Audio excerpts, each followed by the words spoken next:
Hey guys, so I decided to do a video today before work. Basically just talking about what is a VBAC. I had a few people message me. One of my friends was like, what if people don't know what that is? And then I had a couple of people message me asking me specific questions about VBAC. If they were a candidate for it, what makes you not a candidate for it. And so today I just wanted to go over what a VBAC is. There's a couple of terms that I'll be using throughout this entire thing. And so a lot of the information that I give you today is going to be based off of information that I have researched from a couple of different websites. One of the main ones being UpToDate.com. Which on UpToDate.com, they've compiled a lot of things from ACOG, which is the American College of Gynecology and Obstetrics. And so it's kind of a big publication. They talk about, they're up to date on information. And so a lot of the information that I give you today will be based off of those websites. I'm going to try to keep it just strictly subjective. So if VBAC is not something that you are familiar with and you want to know more about it, maybe it's something that you want for yourself in the future, for future pregnancies, maybe you're currently pregnant and considering it, this video is for you. But if you have no interest in VBAC at all, I won't be really sharing a lot of personal information on this video. It's just going to be basically straightforward information about VBACs and candidacy and things like that. So if you are not interested in a VBAC at all, it doesn't affect you at all, this is probably not the video for you, because it is going to be kind of long and just informative in regards to having a VBAC. So before we even get started, I wanted to talk about something. I've had a few people tell me that they're not a candidate for VBAC because their doctors don't perform them, or because the facility that they're at doesn't allow them. And I just want you to know that, you always have options. That just because the doctor that you currently use or the doctor that you used in the past doesn't perform them doesn't mean that you can't find a provider who does or who is supportive of them, as well as facilities. You can always research out other options. As women, we have the right to what happens with our body, that we have, a say in that. And so before we even get started, like if any of this information is interesting to you, I do want you to go to these websites or just the web in general and research on your own, talk to your provider about it, and decide, what's the best course of action for you and for your family. So the first thing that we're going to talk about is, what is a VBAC? Okay, so a VBAC stands for a vaginal birth after cesarean delivery. Okay, so that means it doesn't necessarily mean that you can't have had a vaginal birth before. This just means that at some point in your pregnancy journey, you encountered a cesarean delivery and now you wish to have a vaginal birth after that. So vaginal birth after cesarean. Another term that I'm going to use a lot in this video is TOLAC. So TOLAC stands for trial of labor after cesarean. So a lot of the times when I'm talking about mode of delivery, TOLAC versus repeat cesarean section, what I mean is a trial of labor after C-section. So any woman who wishes to VBAC would have a trial of labor, whether that's successful or unsuccessful. And so we will be using that term a lot. And then of course a planned repeat cesarean delivery, which is the other option for mode of delivery instead of a TOLAC. A planned repeat cesarean delivery is basically that. You have had a C-section in the past and you plan with your next baby to have a repeat cesarean delivery. And so in this video, we're going to talk about kind of the risks and benefits of both. And we're going to talk about the risk of uterine rupture, which I've had a few people message me about. And like I said, I don't want to get like really specific into a lot of this stuff. Otherwise, this video would be like 45 minutes long. But this is all stuff that you can look up, you can research, you can ask me questions, I can look it up for you. But basically, the first thing is like choosing your route of delivery. What is best for you and your family, okay? So, do you want a TOLAC or do you want a planned repeat cesarean delivery? Both come with risks, both come with benefits. And so we're going to talk about the risks and benefits of both of those. So one of the biggest factors for people who want to have a child of labor is they're terrified of uterine rupture. Everybody is, and I would say that 90% of the people that I've encountered have said, I don't want to do it because of the risk of uterine rupture. So we're going to talk about that. ACOG, which again is the American College of Obstetrics and Gynecology, cites that the risk of uterine rupture is 0.7 to 0.9%. Okay, so that is a less than 1% chance of uterine rupture in someone that has had a low transverse uterine incision. Okay, in somebody that has had a prior C-section. So the chances of a uterine rupture happening in general are very rare.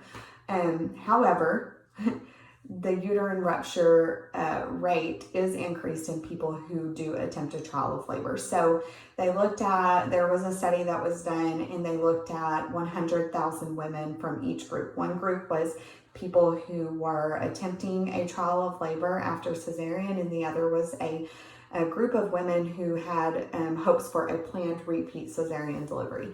And they found that in the women who had a planned repeat cesarean delivery or who had hoped for that, uterine rupture occurred in 26 of those 100,000 women.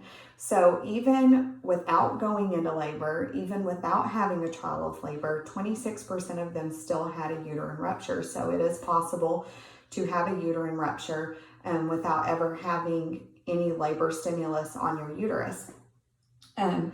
In the group of women who attempted a TOLAC, 468 of those 100,000 women experienced a uterine rupture. So it also went in to talk about, the outcomes of that, maternal and neonatal outcomes. And they found that in those 468 plus 26 women out of 200,000 women, that none of them died. There was no maternal morbidity or mortality.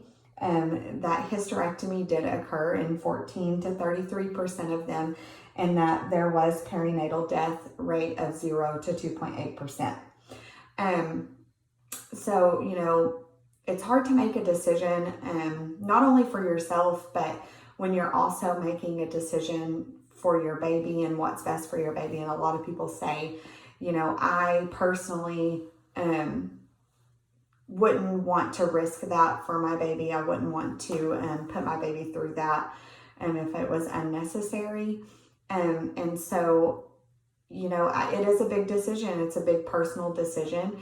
I know, for instance, the TOLAC form that we sign, or that, I will sign, will say that I know that uterine rupture is more of a risk to my baby than it is myself, and I understand that.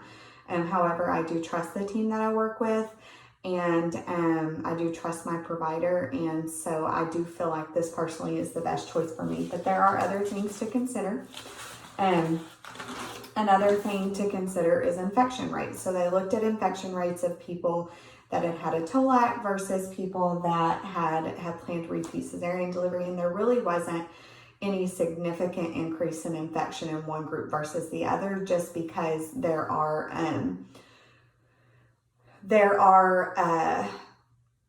different things that can cause infections in vaginal deliveries versus repeat cesarean. I mean, obviously, a cesarean delivery is a major abdominal surgery, and so there are always infection risks associated with that. But there are also infection risks that are associated primarily for vaginal deliveries. So, for instance, prolonged rupture of membranes can lead to infection that can, play a factor in that. But they did find that there really wasn't a huge difference in infection rates for either category. But for people that did have to undergo an emergency C-section, like during a TOLAC, they were at an increased risk of infection in their postpartum period. But if they had a successful VBAC, their infection rate actually decreased in the postpartum period. So really, there's not really a lot of pros and cons either way versus, with infection. Another thing to consider when you're considering if you want to try for a vaginal birth or a repeat C-section is, how many children do you want to have? So, obviously, there is risks to having multiple C-sections.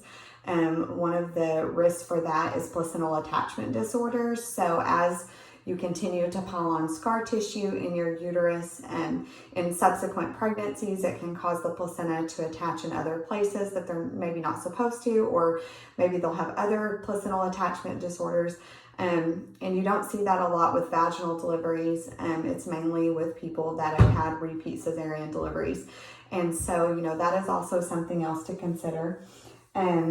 There is also the issue with pelvic floor disorders. A lot of people say, I don't want to have a vaginal delivery because, I don't want to mess up my pelvic floor. I don't want to have issues with my pelvic floor.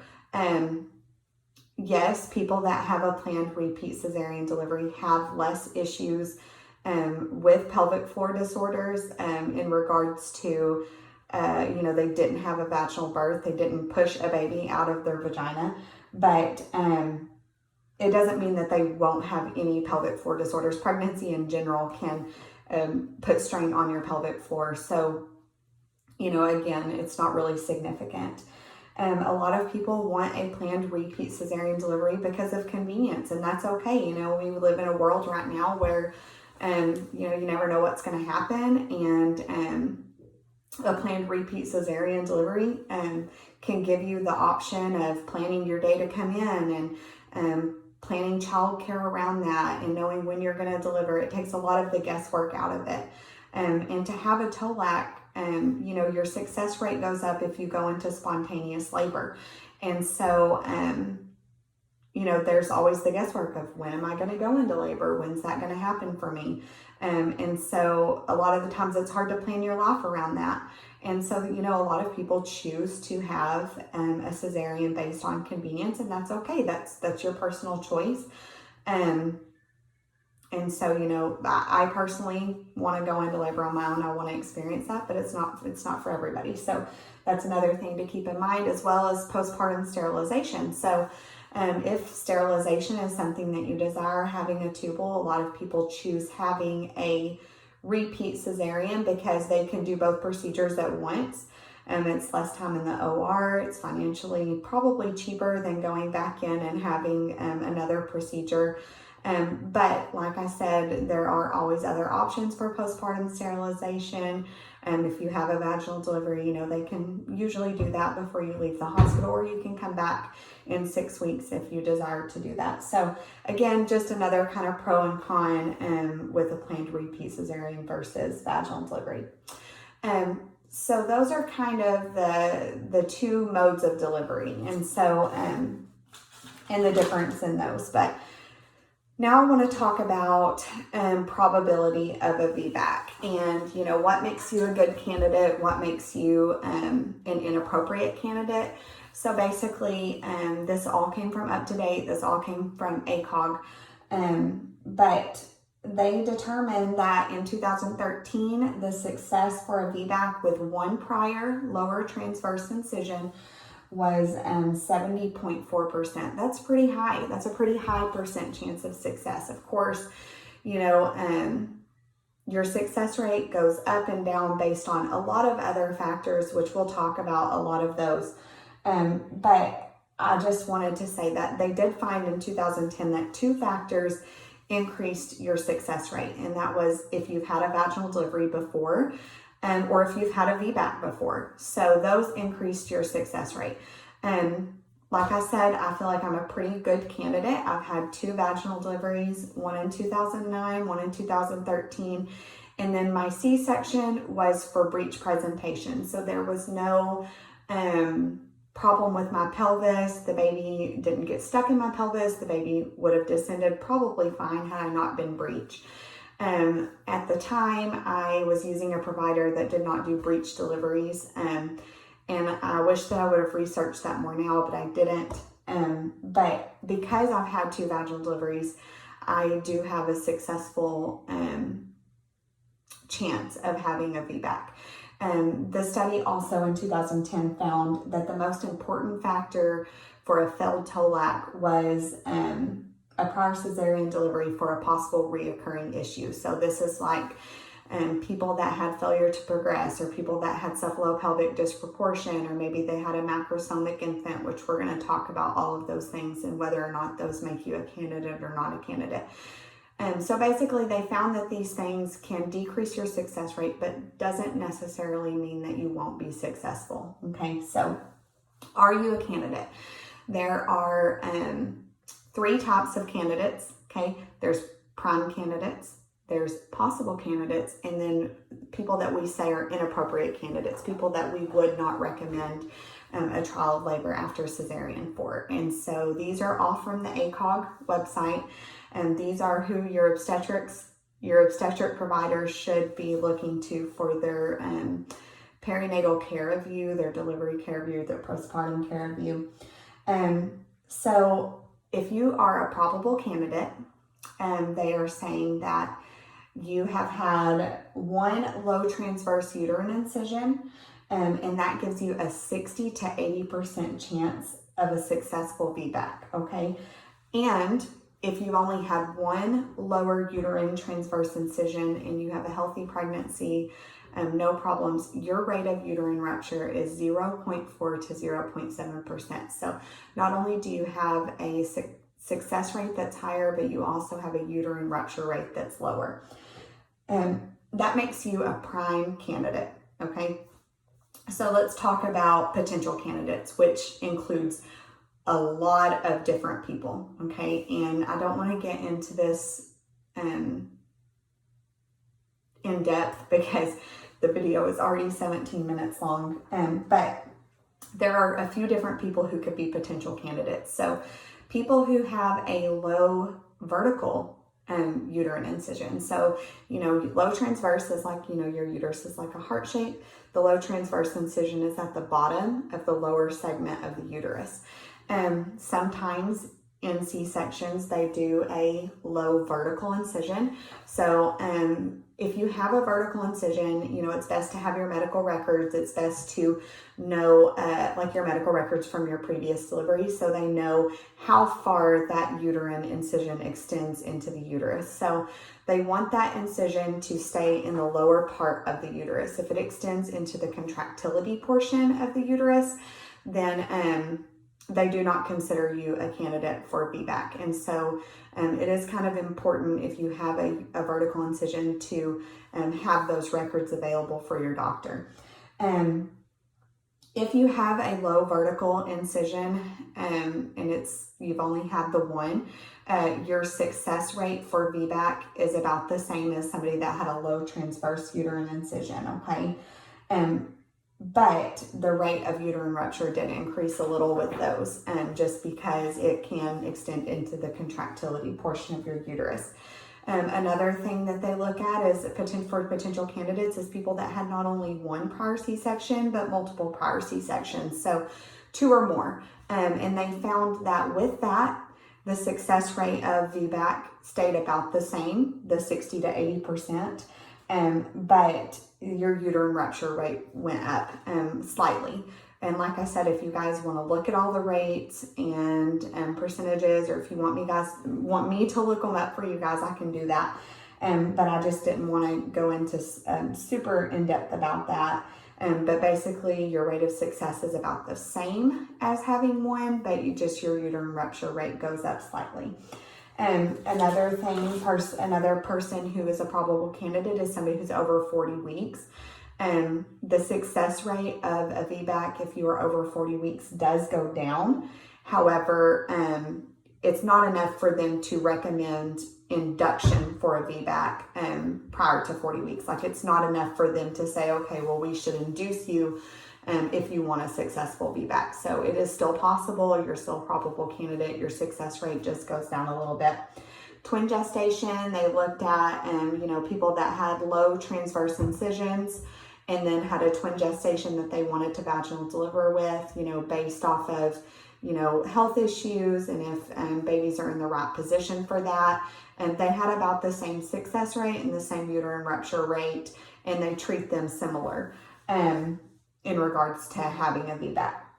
Macrosomia. So macrosomia is how big is your baby? So what we consider macrosomic is infants that weigh more than 4,000 grams. So if you are expected to have a large baby, it doesn't necessarily mean that you cannot have a baby vaginally. They look at a lot of different factors with macrosomia, and some of this is also, another person who might be a candidate is somebody that has maternal diabetes. Most of the time, maternal diabetes, if uncontrolled, can lead to macrosomic infants. So they kind of are in the same category. However, if somebody is like a maternal diabetic and their sugars are controlled, they can have a normal weighing baby and go on to deliver vaginally just like anyone else. But for macrosomia, the success rate of a VBAC just kind of depends on how large your infant is and other factors. So the success rate falls to lower than 50% if your cesarean delivery that you had was for maybe failure to progress or cephalopelvic disproportion. Both of those could mean that you had a large infant at delivery that wasn't able to descend into the birth canal. So if you have had that happen to you in the past and they suspect that your infant weighs over 4,000 grams, again, your success of a VBAC goes down to 50%. So it doesn't necessarily mean that you cannot have a VBAC if you have a macrosomic infant or a large baby, but your success rate does go down significantly. Not saying it's not worth a try, but just know that that is the case. Another thing is uterine rupture was increased in people that had babies that weighed over 4,500 grams, so a little more than 3,000, but their uterine rupture rate did increase in those people as well as the success rate going down. Obese women, they have found people that are obese have a 30% chance of a successful VBAC. Their failure rate was about 30%. And then in the severely obese people, their failure rate was about 39%. Okay, so being obese doesn't necessarily mean you can't have a vaginal birth after delivery or after C-section, but it does increase your or decrease your success rate for a vaginal birth.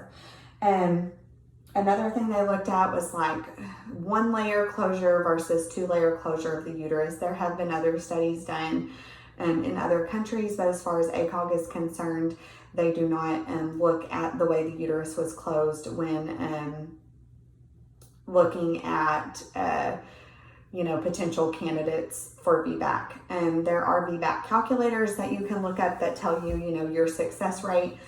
However, you can take that with a grain of salt. I just feel like there's a lot of people who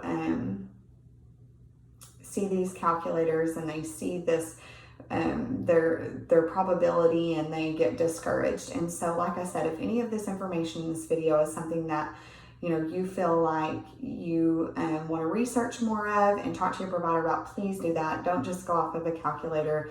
We're not made to fit one mold. So I've talked about prime candidates, potential candidates, and now I want to talk about people who are inappropriate candidates for VBAC. These include just a couple of people. People that have prior transfundal uterine incisions. Okay, so these are people that may have had a C-section, like I said, that the vertical incision extended into the contractility portion of their uterus. And these can be people that have had gynecological surgery, such as like uterine reconstruction, or maybe they've had a lot of myomectomies, or people that have had fetal surgery. So these people are not candidates for a TLAC because their risk of uterine rupture is greatly increased. So in people that have had a T-shaped scar or a J-shaped incision, the risk for uterine rupture goes up to 4 to 9%. For people that have experienced fetal surgery, it's even higher. So with fetal surgery, they go in, they open the uterus, they expose the fetus, they perform the surgery, put the fetus back, sew the uterus up. Those people have a 14% risk of uterine dehiscence and then a 14% chance of uterine rupture. So they do not recommend that these people TLAC at all, okay?